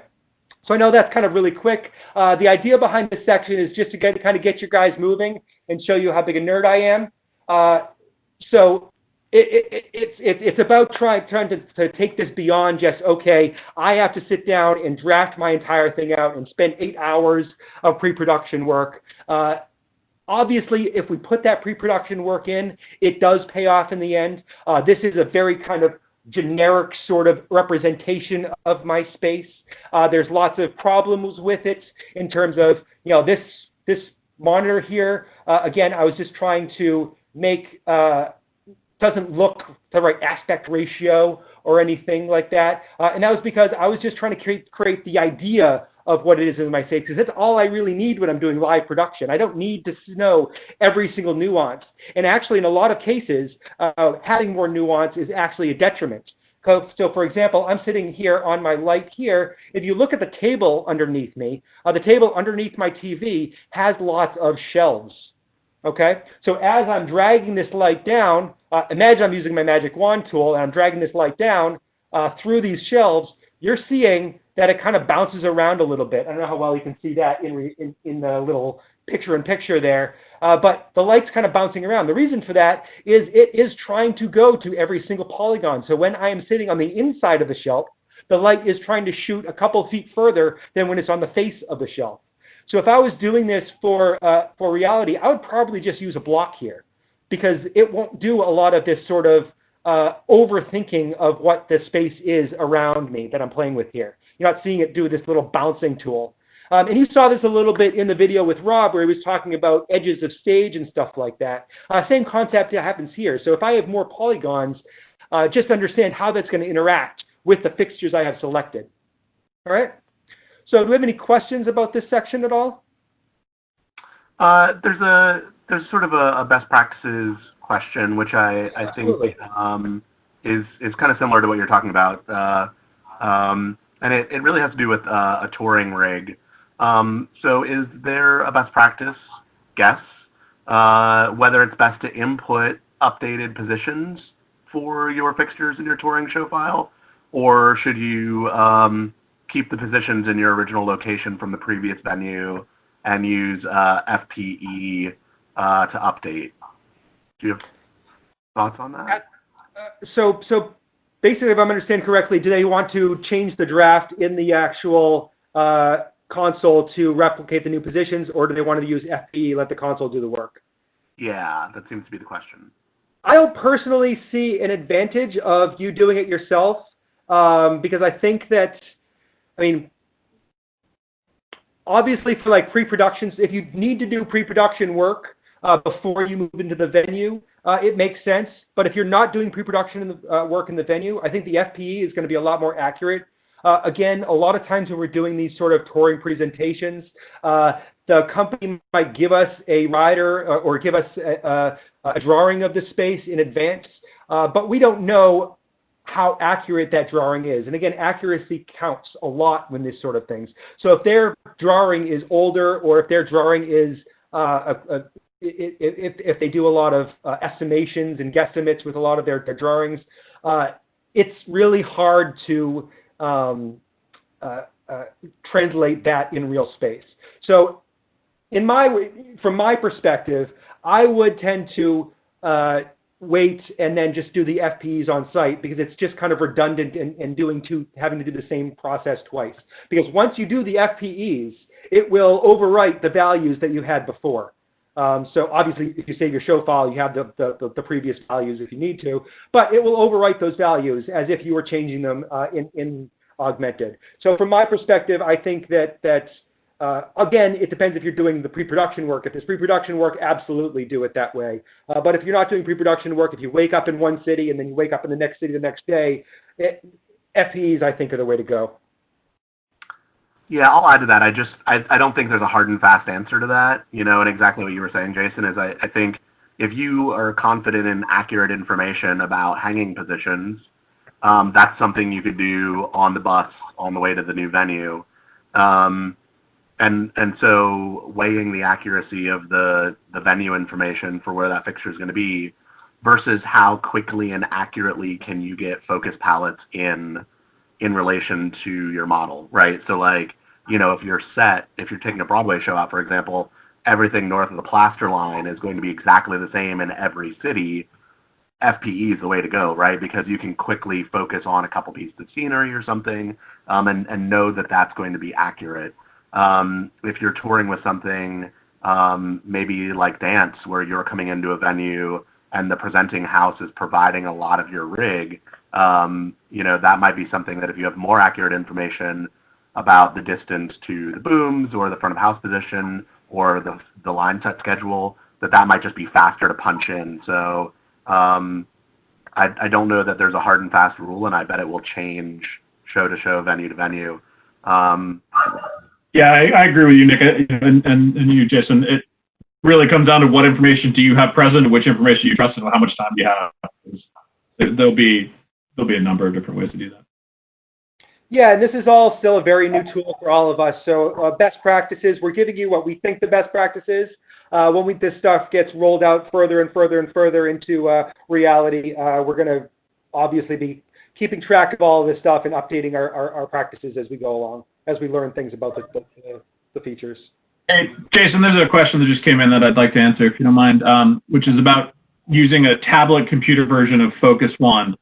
And really what that comes down to is not having access to that AR kit and AR core concept. We really need that information that comes from Google and Android. It's using all of the different toys inside of your phone, so the accelerometer, the inclinometer, the GPS. So I don't think the Surface Pro has any of that functionality. So not right now, but we will definitely keep an eye on the technology and as things evolve. And as Jason said earlier, it's amazing how this technology has evolved, and I credit the video game industry more than anything else. This is the same tool that Pokemon Go and whatever that new Harry Potter one is using. So as they continue to get better, we'll continue to get better. So there is a list inside of the beta reference guide about what the minimum requirements are for hardware. So right off the bat, it does need to support ARKit and AR Core, which that is not quite OS specific. Unfortunately, it is a little bit more hardware. On Android, that gets really complicated because there's 10 million Android devices. But we do have some minimums for OS requirements. So for iOS, it's 11 or later, and for Android, it's 7, which is Nougat, I believe, or later as well there. And we'll keep that updated as we go. But yeah, I was blown away when I used my iPhone 8, and then I got a new phone and I went to a 10, and man, it's so much better. So every release of hardware and software on those devices does seem to help them, because we're using it, we just get more and more benefit as they increase the technology. So Jason's getting famous with his one. That's the questions that we have in right now, Jason. So I don't know if you're ready to move on. Yeah, so I wanted to just kind of point out one of the things that we have here. Again, unfortunately, I can't show this to you as well as I had hoped, but we have our magic wand here kind of set up. I'm kind of using it around my space here. If the magic wand does not intersect with a place, with an object, it will not work. So you can see right now, put it in the image a little bit, you can see that my magic wand is pointing off to the right into the void of nothingness, and it won't actually interact with things. And so this is one thing that you can kind of think about when you're kind of laying out your space. And if I'm using these tools, if I'm using click to focus, or if I'm using the magic wand tool, where do I not want the light to go? Okay, so maybe I don't want to build my house because of that reason. I don't want to accidentally fly these things into the house. Now, things like Find Me, I'm not going to do Find Me because it's going to blind me and you. But things like Find Me, you can go outside of that space because it's recording the XYZ coordinate of the phone itself. But in terms of how this kind of sets up, it doesn't really have, and if it doesn't have if the laser doesn't have anything to interact with, it doesn't touch anything, it will just stop working. All right, because it just goes off for infinity and you have no idea where that actually goes. But that actually works out in our favor in a lot of instances. Yeah, and I'll add to that, Jason.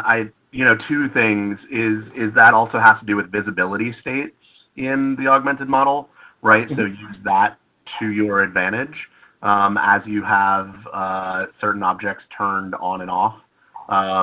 Does the light collision detection have an object to interact with? As Jason said, maybe you want to turn on or off walls. The other thing that I think from a troubleshooting standpoint is, again, the system is using the model in order to calculate a lot of this stuff based on the orientation and the location of the phone. So what that means is that if, let's say, you're sitting in Act 1 scenery in your model, and on stage you're in Act 2 scenery, you will probably get a lot of weird interaction because as you move your wand across the space, that's going to be interacting with where your Act 1 scenery is. And if your Act 2 scenery is on stage physically, it's going to be very different. So keep that in mind. It's kind of cool and funny when it does it, and you know why it's doing it. It's kind of weird and frustrating, and it feels really glitchy when you don't know why it's doing it. So as you kind of take on this feature set into your workflow, as your coworkers do, keep that in the back of your mind as like, why is there something that's weird or funky happening? It's because the only thing that the software knows about reality is being told to it by the model, right? And you can see Jason's doing a really good example here of it popping over the edge of the TV where it thinks that TV is. So keep in mind. Yeah, and that also goes to show you what stuff do you want to put in that model, like we had mentioned. All right? Yep. Cool. We don't have any more questions coming in. Fantastic, fantastic. Excellent. So we are at 12:37. Do you want to do troubleshooting, Nick, or do you want to go ahead with Magic Sheets? Why don't we pop through Magic Sheets, and if we don't have a lot of questions after Magic Sheets, then we have a troubleshooting video as well that we kind of kept in our back pocket as bonus. Okay. Time, so, yeah. All right. So for this, let's go back to our, first off, let's take my ugly mug off the picture. And let's go and open up my fashion show again. And my lights next to me freak out because it's in the wrong show file now. So one of the things that we're going to be talking about right now is how to translate our augmented reality tools into Magic Sheets and vice versa, and pixel maps and all these different bits and pieces. One of the things that we always run into is that we are trying to, we originally, before we had this feature, we're asking you to redo things multiple times, and everybody hates doing that. You know, we have to draft out our sets in Augmented, then we have to draft out our layout in Magic Sheet, and then we have to draft out our layout in Pixel Maps. Why am I doing this so many times? So we put in this tool that allows you to get directly from point A to point B to point C. All right? One of the downsides, or one of the things, not downsides, one of the things you need to understand about this is that these are three completely different tool sets. All right, you know, as you guys know from Magic Sheets and also pixel mapping, there is no, it's not a three-dimensional object. It's not a, there's no scale in these different tool sets. So what we're basically doing is we're translating, you know, a very in-depth SolidWorks presentation and moving it into MS Paint. So don't expect this stuff to just work right off the bat. You know, there are things that you're going to need to do some tweaking and things like that, depending on what your set looks like. So the first thing I'm going to be doing here is we're going to be looking at this angle, all right? And I'm going to go into my tool set and say I am going to create a Magic Sheet from channel locations, all right? And so what it's going to do is it's going to ask us, okay, what angle do we want to be doing this with, all right? So I'm going to be looking at the current camera, so it's going to map this exactly as it looks here, and I'm going to confirm that, and we'll label this whatever. So now let's take a look and see what just happened. Now, take a look and see what just happened. I have a channel 15 and a channel 35, and not much else. Why is that? Because I had two channels selected in this view. So let's go ahead and select everything. Do that again, and we're just going to overwrite that previous one.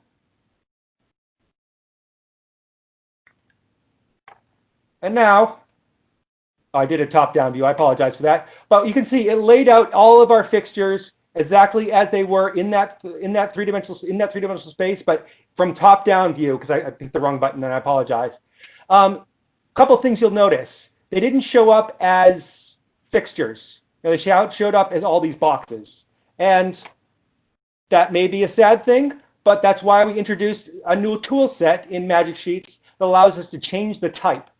So I believe these ones were my linear fixtures, so I can go ahead and change these to this fixture. All right, so now you can see that they exist. Now, obviously, like I said, there's going to be a little bit of back end. Don't expect to just walk into this and have everything just translate perfectly, because we are translating between 3 very different tool sets.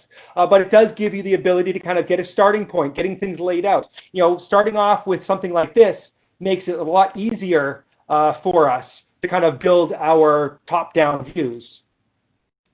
So let's go back to this view here. And we're going to do the same. Hey, Jason, yeah. We're not actually seeing the pop-ups that you're running into. Can you just talk through what you're doing a little? Okay, good to know, and I apologize for that. So what I did is down. Can you see my cursor? No, you can't even see my cursor. So on the lower left-hand, the gear sign. I'm selecting the gear sign. In the gear, there is augmented. Is there a way I can make this visible to you guys easy?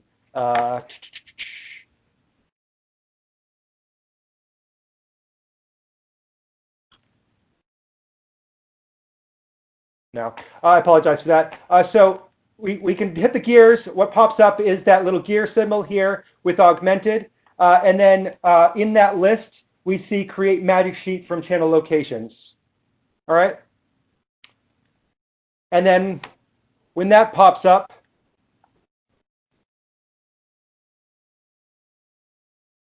sorry, one second. Try one more thing. Now I can see the pop-ups. There we go. Yeah, that's great. Cool. So down here in the gear, we have the augmented, and then down, and we can say create magic sheets from channel locations. Okay. And then this pops up. Current camera will show me what we're looking at right now and confirm. Cycle through that. And now what you're going to see is basically what the view was from that camera. Okay, so depending on how it is you're trying to set up your views, maybe this makes a lot of sense. It also respects, when we're talking about camera, it also respects our perspective. So if we go ahead and click Options, Camera, and say, okay, I want to look at my orthographic view, maybe this is what you want to look at.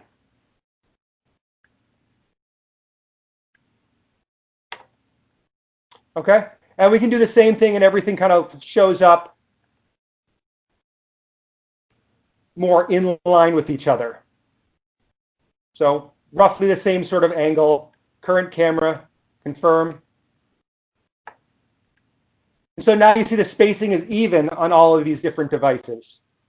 All right, so we can kind of do a lot of adjustments here when it comes to creating exactly what look we're going to be doing. A lot of times I'll be doing this orthographic perspective because the other perspective can get a little bit convoluted when we start getting into oblique angles and things. So a lot of times what I'll do, so I have a little more control, is rather than dealing with the options we have here, I will choose what angle I want to be at, and maybe that is a top-down angle. And then I can adjust it as I need it and resize as I need it using this tool as opposed to having Augmented do it for me. All right. So now we have our magic sheet that looks like this. And we want to go the other direction. Okay. So I have this built up, but there's no scale. There's no third dimension here. So how am I going to make this become augmented reality? It's a little bit more of a challenge. So we have this Magic Sheet 1. You see down here we don't have that tab. we have to go back into Augmented. No matter what translation we're doing at this time, it has to be through the Augmented tab. So we can go down here, and we're going to say set channel locations from Magic Sheets. This option right here. And it's going to say which Magic Sheet do we want to be. All right. And then we have all of this stuff here. So we're trying to figure out what the scale is of all of this stuff. So let's go ahead and confirm and see what happens. Wow, that's pretty awesome, huh? So what it did is it guessed at the heights of all of these fixtures, knowing full well it has no idea what it is it's doing. All right, so if we just start from scratch and put in all the defaults, we're going to see something that looks kind of wacky like this. Okay? That's not exactly what we want to do because obviously now we have to go through and resize all of our lights and make everything accurate. And there's a lot of post-production work dealing with this. There's always going to be post-production work, but let's go ahead and try to do this same thing. Set channel locations from Magic Sheet. And now I'm going to do my Z height as, say, let's do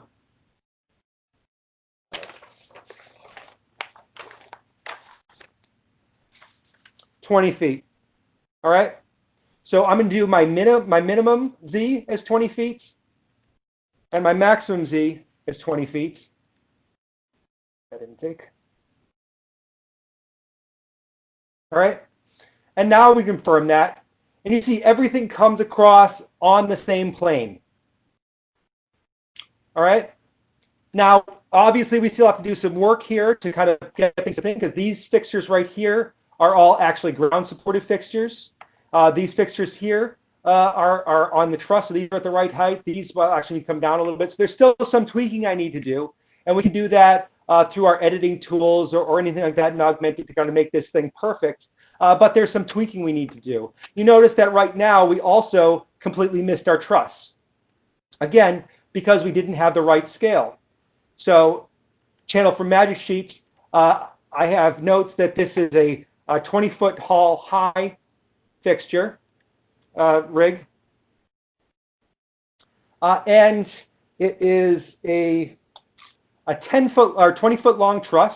So I'm going to go from -10 to +10. All right, and the Y is 40 feet. So we can go from -20 to 20. And so the only reason I was able to do this part of the game is because I knew what the size of that truss cube was, and I know what the trim height of that truss cube was. Now I want to confirm things. They kind of lock into the right positions. Again, we're still going to need to drop these fixtures to the set. So I can go ahead and select these fixtures and drop their Z position to 2 feet or whatever it is. We'll have to adjust a rotation if we need to. Really, this is just getting us to a base point for starting a lot of these different tool sets. All right. Now, to and from pixel maps is a similar process. So we want to create a pixel map from the Magic Sheets, and I want to translate Magic Sheet 1 to pixel map 1.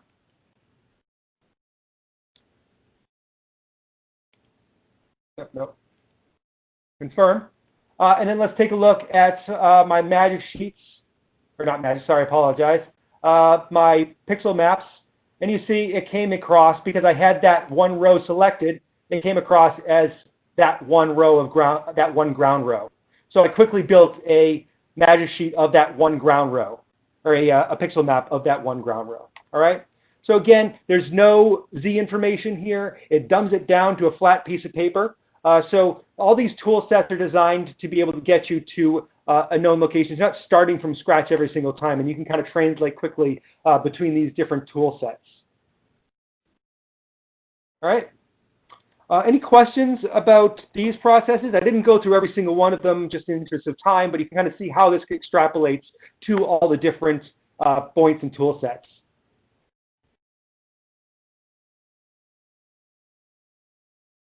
All right. We don't have any questions that have come in. But yeah, I think these tools are much more useful going from an augmented model into a pixel mapping and magic sheet space than maybe they are the other way. But Yeah. if you find use to go that way, go for it. The tools are there. There's a lot of... One of the things I'll just say here is the reason we added these were one of the entire points of the entire Augmented project is that if you have work done already, we want to help you capitalize on it. So if you have brought in your 2D plot and laid out all of your fixtures in a magic sheet, that's a really great way to start with an Augmented. If you want to have spent all that time getting all of your information in the perfect position Augmented and want to make a quick magic sheet, you have the ways to jump around. I think there's a lot of use in these tools, and work with whichever one works best for you.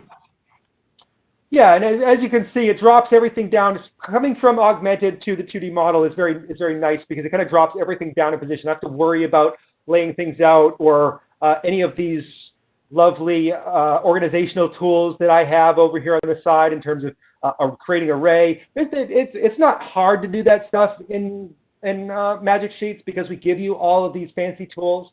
But why are you doing this multiple times? It saves you time. The more stuff that you can reuse, the less work you can do, makes it more valuable to do more work on the front end because you don't have to do a lot of that work on the back end. All right? Indeed. A couple of questions that have popped in. John asks, what is the best way to get measurements? And I'm assuming that is when you're going from Magic Sheet to Augmented, how you knew the size of that truss. Yeah. So basically, unclear, John, you can correct us. Yeah, basically what we're doing is I knew what the size of that truss grid was, so that's what I used as my reference. What it's doing is it's measuring the furthest point from the furthest point. So I need to know this dimension here, and I need to know this dimension here in order for it to translate from Magic Sheet to the real world. Now, it just so happens that I have these on the extremes of that truss.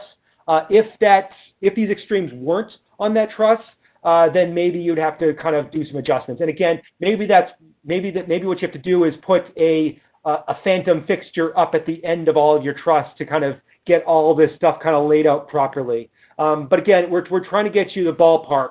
I think, like Nick said, this is a really powerful tool going from Augmented to 2D. Going from 2D to Augmented has a lot of challenges that you kind of have to feel out and overcome as you're kind of laying all this stuff out. It's not impossible, and it is a good thing that we can go both directions. It's just you have to put a lot more thought and effort to figure out how you can translate this into something that you can use. And that depends heavily on what your workflow is and how you want to see these fixtures work. Very good. John clarified a little bit. He's looking for information about how to measure the XYZ distances of a light that's hung. Like, for example, a laser will give you distance, but it won't give you XYZ. So this is a question that's not quite related to the Magic Sheet thing in particular, but like, do you have any thoughts on best practices for locating a light in space in relation to your origin? Yeah, so this is one thing we talked about in one of the previous classes, is that we try to, except for my ridiculous basement example, we try to make the origin something that is easy to measure off of. So in theater, that might be the intersection of your plaster line and your center line. Maybe in certain venues, it is a specific corner of the space. But the idea is we want to pick a place that we have a known position so that we can take all of our measurements off of that. So all of our fixtures and everything are measured off of whatever we choose our origin for. And so when we start dropping things into Augmented, we can say, okay, this is at upstage 5 feet, stage left 10 feet, and Z height 30 feet. Something like that. So we're not trying to reinvent the wheel every single time we need a fixture and figure out, okay, this one is 5 feet from this fixture, which is 2 feet from this fixture, which is 8 feet from this fixture. We're trying to go from our origin point with all of our measurements so that it's easy to put into our augmented, and it's also easier to troubleshoot. Remember, a lot of this stuff, in the way that I was doing it in my basement, it is easy and quick and wonderful and fine, but it falls apart when you start needing to do any sort of major troubleshooting, when you have to just deal with sort of things like that. If there are problems you run into, because you don't have these known positions. It's similar to what we're talking about in networking between static IPs and dynamic IPs.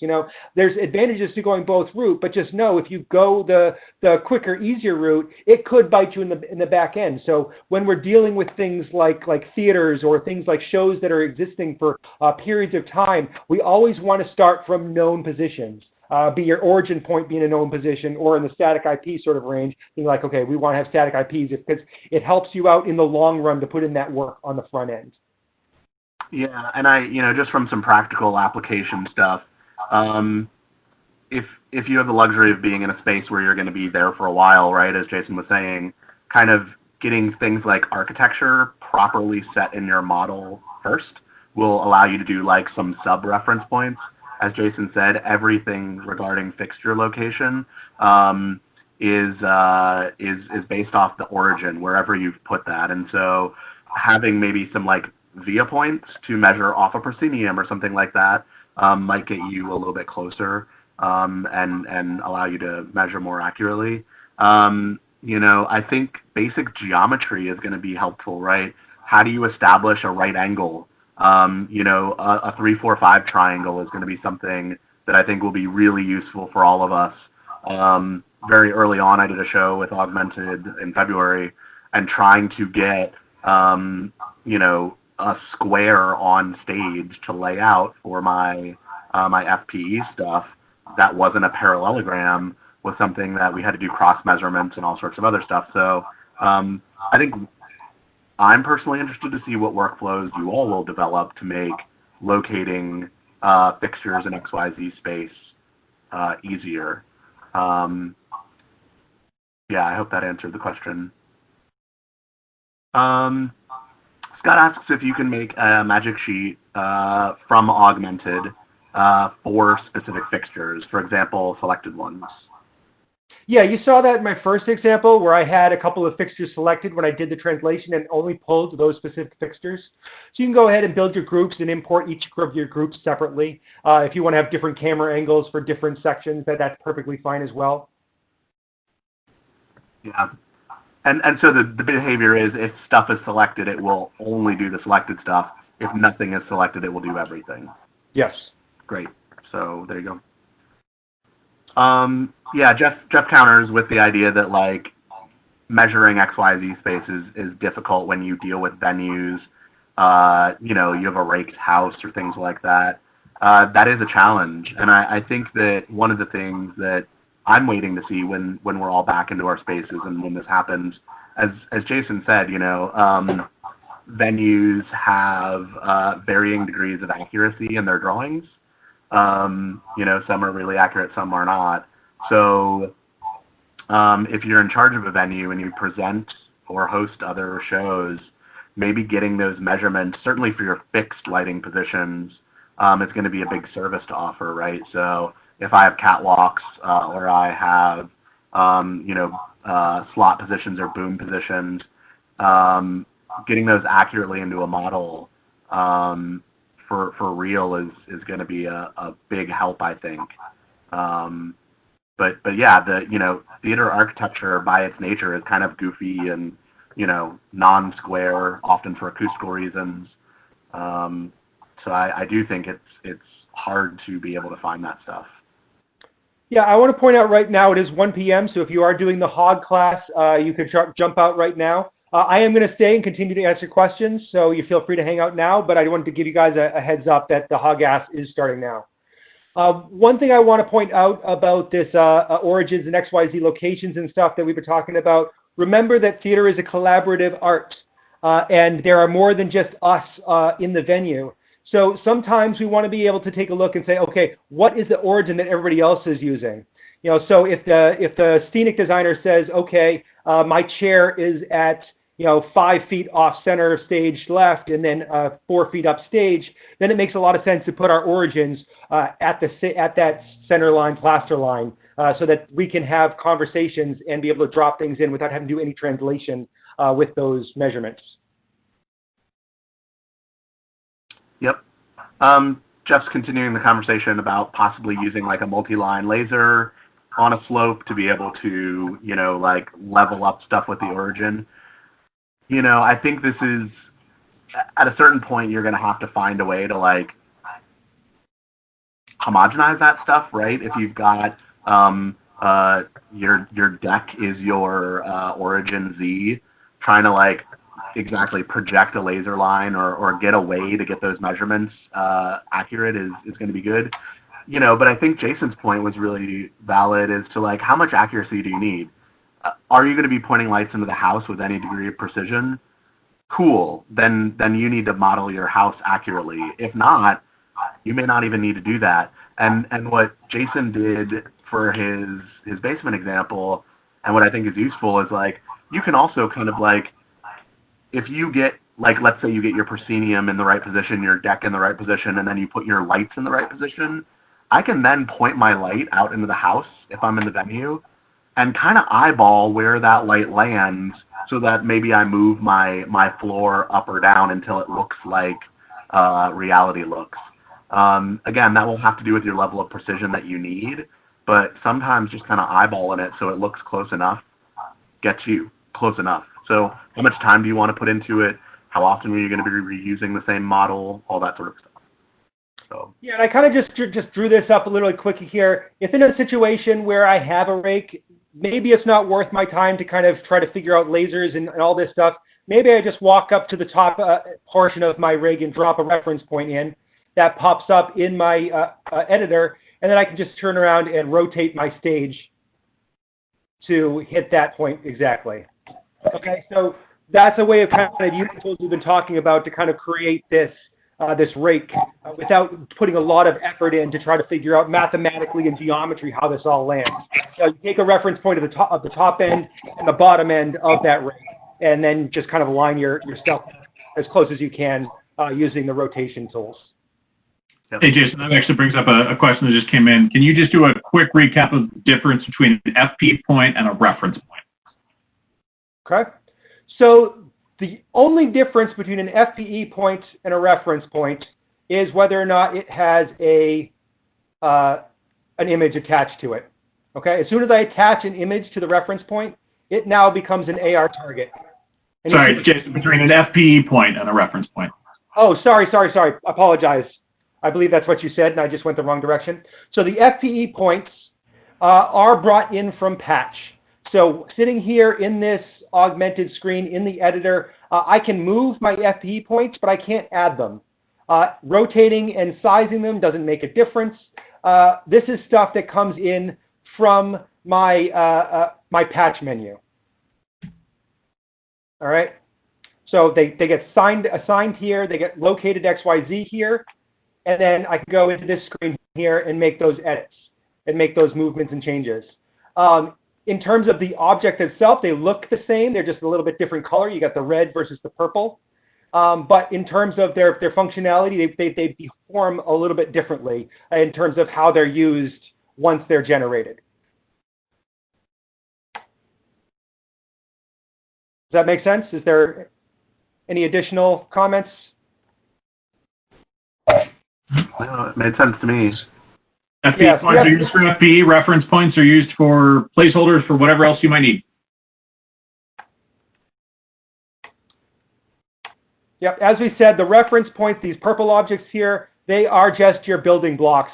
They're the grains of sand you're leaving around your space to tell me, hey, I got to go back and do something with this.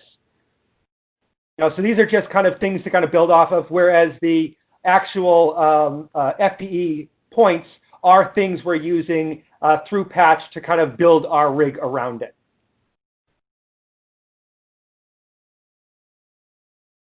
Yep.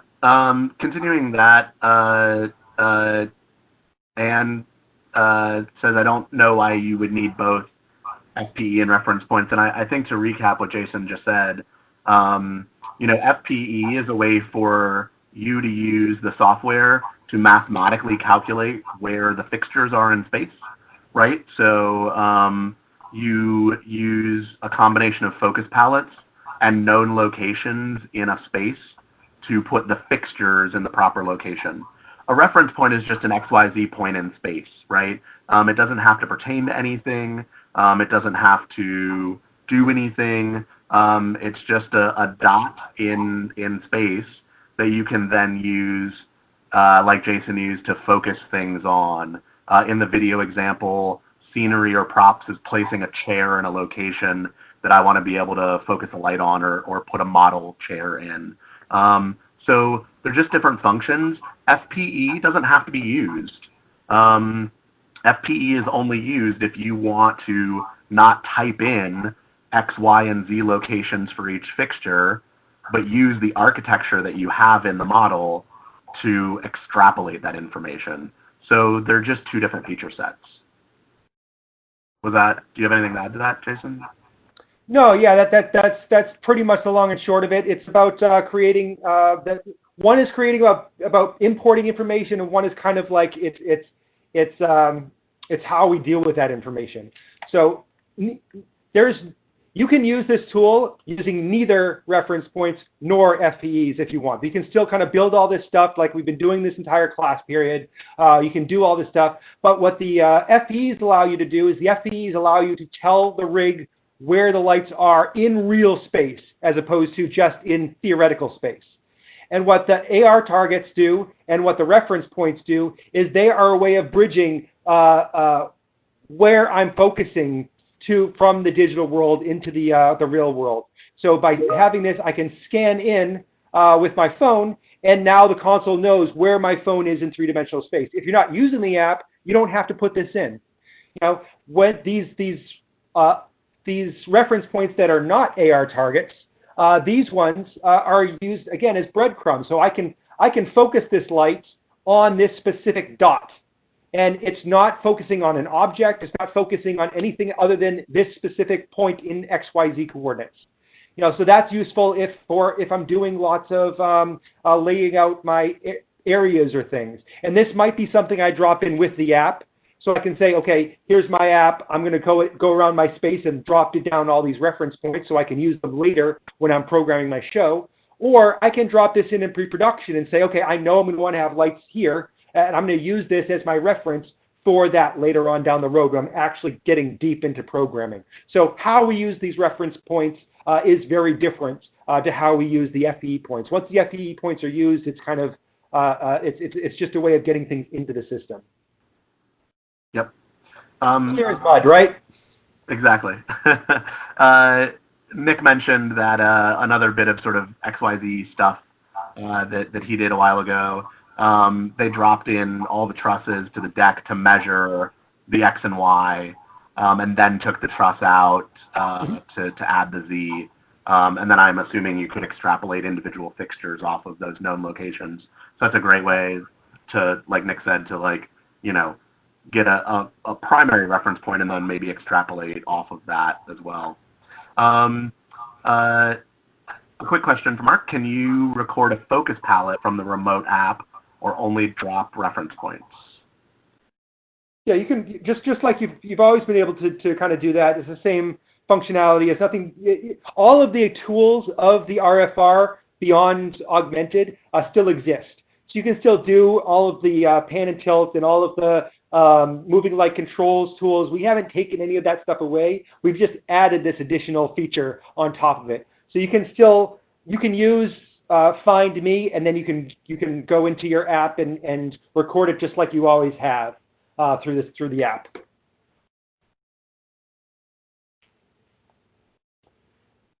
Excellent. The reference points just kind of give you, for example, if you have multiple focus palettes or multiple things going on that you need to know at this specific XYZ coordinates, you can refer to it from multiple locations as opposed to just recording that one focus palette you're working on. But either way is fine depending on what your workflow is. Very good. Lou has a couple questions about sort of the labeling of reference points.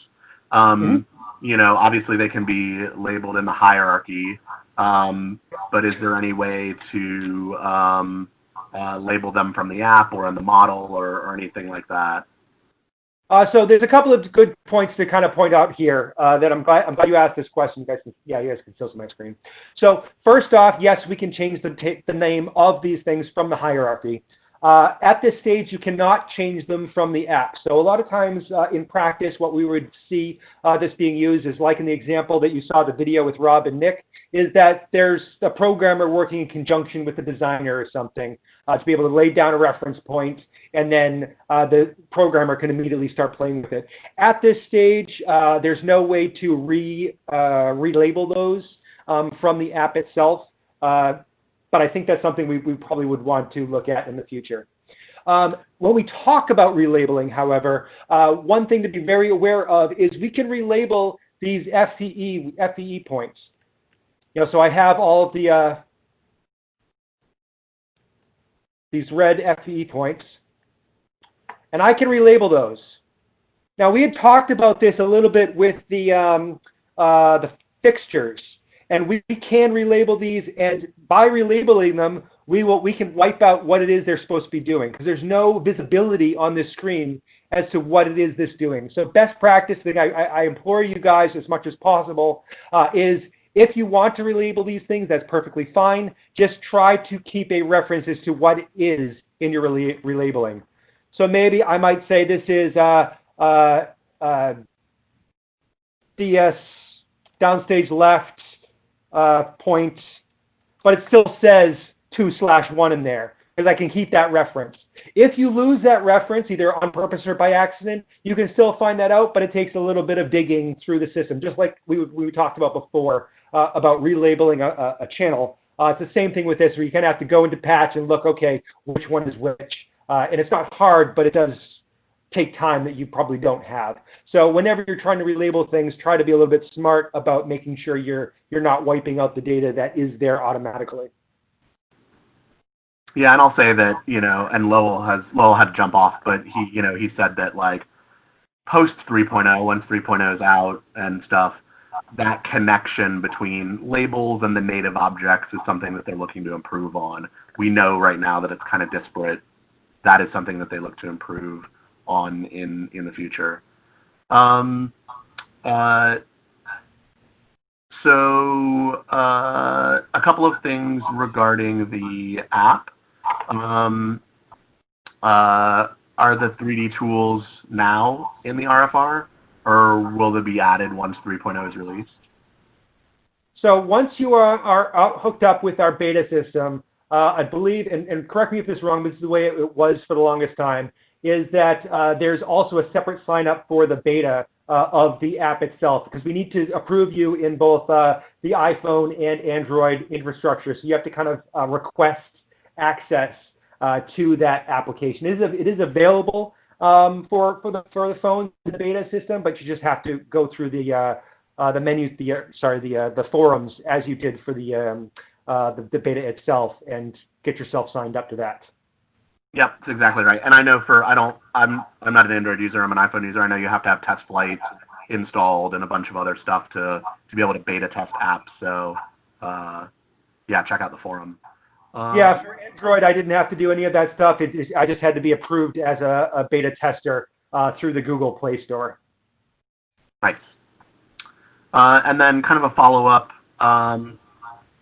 which, Jason, you can answer. I have an answer as well. When you're using the IRFR, ARFR, and you're using, the Find Me tools and things like that, it was mentioned that it's using the phone's GPS location for that point.